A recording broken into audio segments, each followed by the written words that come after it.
Hi, I am Naveen Tomar from quest for realty. और इस video के थंबनेल और टाइटल को देख के आपको आइडिया लग ही गया होगा कि किस बारे में ये वीडियो है। तो जी हाँ, स्टिल्ट प्लस 4 फ्लोर की जो पॉलिसी है उसके बारे में क्लैरिटी आ गई है। हरियाणा गवर्नमेंट ने क्लैरिटी दे दी है।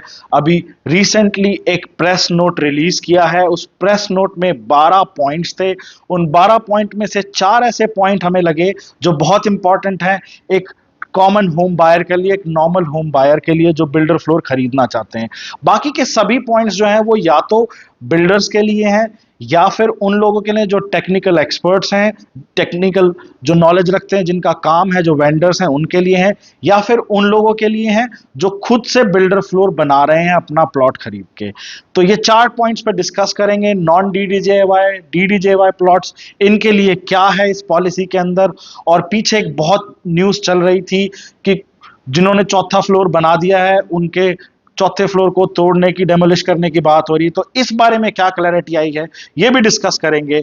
तो चलिए चलते हैं, आगे बढ़ते हैं और डिस्कस करते हैं। तो पहले चलेंगे नॉन डीडीजेवाई प्लॉट्स के बारे में, जो 179 स्क्वायर यार्ड से बड़े प्लॉट हैं।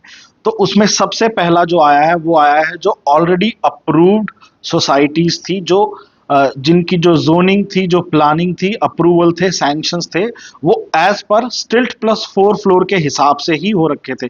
जैसे कोई प्राइवेट डेवलपर था या फिर कोई सेक्टर था, वैसे मोस्टली प्राइवेट डेवलपर्स ही थे जिन्होंने स्टिल्ट प्लस 4 फ्लोर के हिसाब से अपनी जो टाउनशिप थी वो पास करा रखी थी। तो उनके लिए क्या क्लैरिटी आई है, एग्जैक्ट लाइन पढ़ के सुनाता हूं। कंस्ट्रक्शन ऑफ स्टिल्ट plus 4 floors shall be permitted for residential plots situated in such colonies oblique sectors whose layout plan is approved with 4 dwelling units per plot। तो उन लोगों के ऊपर कोई राइडर नहीं है, कोई स्पेशल कंडीशंस नहीं है, जिन्होंने ऑलरेडी स्टिल्ट प्लस फोर के हिसाब से ही अपने जो है सारी प्लानिंग करके पास कराया हुआ था। उनके ऊपर कोई स्पेशल राइडर नहीं, उन टाउनशिप्स के ऊपर कोई स्पेशल राइडर नहीं है। उसके बाद में दूसरा आते हैं कि जो पुराने सेक्टर्स हैं या हुड्डा के सेक्टर्स हैं जिनके अंदर स्टिल्ट प्लस 3 फ्लोर का ही पास था, जो वो सेक्टर्स थे स्टिल्ट प्लस 3 फ्लोर के लिए ही इनिशियली पास थे, बाद में धीरे धीरे लोगों ने जो है सैंक्शंस लिए थे, अप्रूवल्स लिए थे। तो उसमें क्लैरिटी ये आई है कि अगर आपका प्लॉट 10 मीटर या इससे बड़े रोड पे है तो आप एलिजिबल हो स्टिल्ट प्लस 4 फ्लोर के लिए अप्लाई करने के लिए।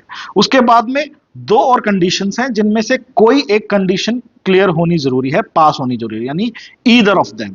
तो टोटल 3 कंडीशन है जिनमें से 2 आपकी होनी चाहिए। एक तो 10 मीटर का रोड, 10 मीटर या इससे बड़ा रोड होना चाहिए आपका प्लॉट के सामने। उसके बाद में दूसरी जो कंडीशन है वो ये है कि आपकी जो सेटबैक है साइड से, प्लॉट के साइड से, बगल के वाले के प्लॉट से, वो 1.8 मीटर की होनी चाहिए मिनिमम। उसके बाद में जो सेकंड जो राइडर है, सेकंड कंडीशन है वो ये है कि आपको अपने बगल वाले प्लॉट से कंसेंट लेना है, म्यूचुअल कंसेंट लेना है, एनओसी लेना है, ये सैंक्शन कराने के लिए स्टिल्ट प्लस 4 फ्लोर। अब आप कहेंगे कि मेरा पड़ोस वाला अगर सैंक्शन देता ही नहीं है तो मैं क्या करूं। तो उसमें यह है कि उसमें एक्सेप्शन है कि अगर आपके बगल वाले प्लॉट पे उसने ऑलरेडी स्टिल्ट प्लस 4 फ्लोर बना रखे हैं तो आपको उससे कोई परमिशन लेने की जरूरत नहीं है। लेकिन अगर आपके बगल वाले ने स्टिल्ट प्लस 3 ही बनाया हुआ है तो उस केस में आपको परमिशन की जरूरत है। लेकिन यहां पे आप कहोगे कि इससे तो आर्म ट्विस्टिंग हो सकती, नहीं, इससे आर्म ट्विस्टिंग नहीं हो सकती, क्योंकि ये बंदा जिसने स्टिल्ट प्लस 3 बनाया या कम फ्लोर बनाए हैं, अगर ये आपको कंसेंट नहीं देता है तो इसको भी फ्यूचर में जो है परमिशन नहीं मिलेगी। That particular person will become ineligible to build stilt plus 4 floors. तो इसमें ये कंडीशन है। तो अब चलते हैं तीसरे इंपॉर्टेंट पॉइंट पे, जो कि है डीडीजेवाई जो प्लॉटेड डेवलपमेंट्स हैं उनके बारे में। तो जो डीडीजेवाई प्लॉटेड डेवलपमेंट्स हैं उनके बारे में जो एग्जैक्ट लाइन है पहले पढ़ के सुनाता हूं, फिर इसको डिस्कस करेंगे। परमिशन फॉर कंस्ट्रक्शन ऑफ स्टिल्ट plus 4 floors shall be granted in already licensed DDJY colonies if the services plan is approved oblique revised for 4 dwelling units पर प्लॉट।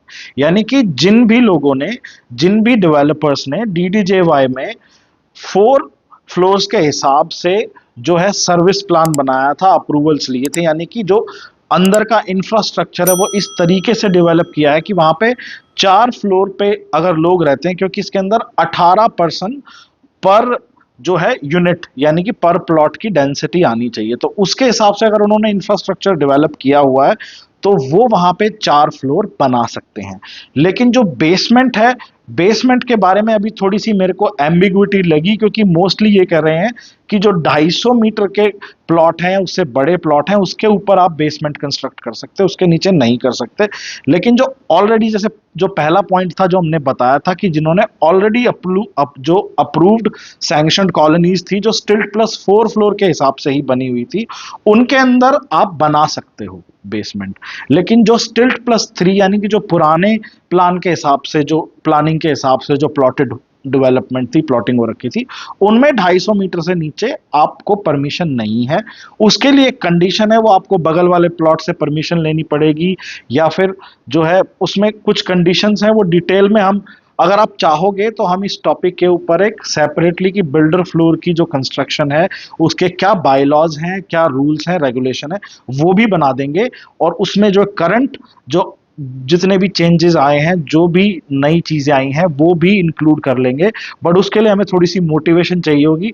अगर हमें तकरीबन 30 के आसपास नीचे कमेंट मिलते हैं कमेंट सेक्शन में #builderfloor, तो हम उस वीडियो को भी जरूर बनाएंगे and will definitely make it proper and with complete in detail information.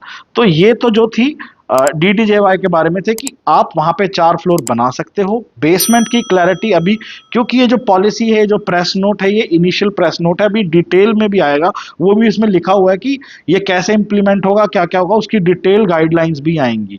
तो अभी यहाँ पे मुझे थोड़ा सा एम्बिग्विटी है, तो इसकी क्लैरिटी मैं आपको दूंगा और अंडरस्टैंडिंग लेगी, क्योंकि प्रेस नोट काफी नया है।